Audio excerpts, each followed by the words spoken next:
रूस यूक्रेन जंग अब और आक्रामक होती जा रही है। फरवरी 2022 से शुरू हुई रूस यूक्रेन जंग ने 2 साल से ज्यादा के अपने सफर में कई उतार चढ़ाव देखे हैं। इस दौरान शांति की तमाम कोशिशों को दरकिनार कर इन दोनों देशों ने जंग में एक दूसरे पर हमले करना जारी रखा। रूस अपने विशाल सैन्य बल और एडवांस हथियारों के दम पर इस जंग में बना हुआ है, तो वहीं यूक्रेन के साथ जो बाइडेन खड़े थे, जो कि अब राष्ट्रपति नहीं है। लेकिन जाते जाते बाइडेन ने यूक्रेन को इस कदर सहारा दिया कि यूक्रेन अब पश्चिमी देशों से मिले लंबी दूरी के हथियारों को रूस में घुसकर हमला कर सकता है। और इसी फैसले के मद्देनजर पुतिन की आर्मी ने यूक्रेन को जवाब देने के लिए आए दिन नई नई मिसाइलों को सामने ला रहे हैं।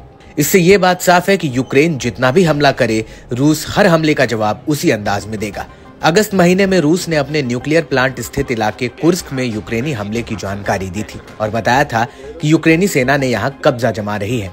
इसी कड़ी में रूस के कुर्स्क क्षेत्र में घुसी यूक्रेनी सेना को बड़ा झटका लगा है। कुर्स्क इलाके में यूक्रेनी कब्जे वाला 40% से अधिक क्षेत्र को रूस ने छीन लिया है। एक वरिष्ठ यूक्रेनी सैन्य सूत्र ने ये जानकारी दी है। यूक्रेनी सेना अगस्त महीने में एक अभियान में रूस के अंदर घुस गई थी, जिसके बाद रूस ने इस क्षेत्र को वापस पाने के लिए बड़ा अभियान शुरू किया और हर क्षेत्र में 59,000 सैनिकों को तैनात किया।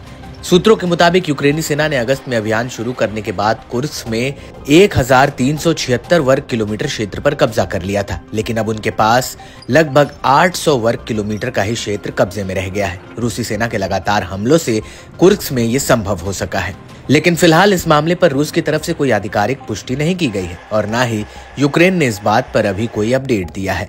बता दें कि कुर्स्क में यूक्रेन का अभियान द्वितीय विश्व युद्ध के बाद किसी विदेशी सेना का रूस के अंदर पहला हमला था और इसने मॉस्को को हैरान कर दिया था।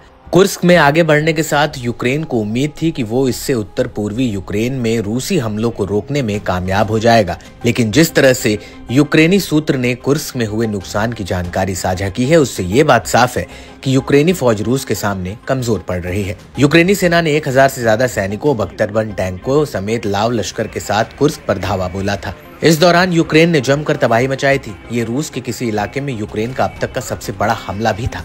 दावा है कि रूसी सेना यूक्रेन के सैनिकों से जूझती दिखी थी। इस पर पुतिन ने इसे एक उकसावे वाला हमला बताया था और यूक्रेन को भीषण अंजाम भुगतने की धमकी भी दी थी।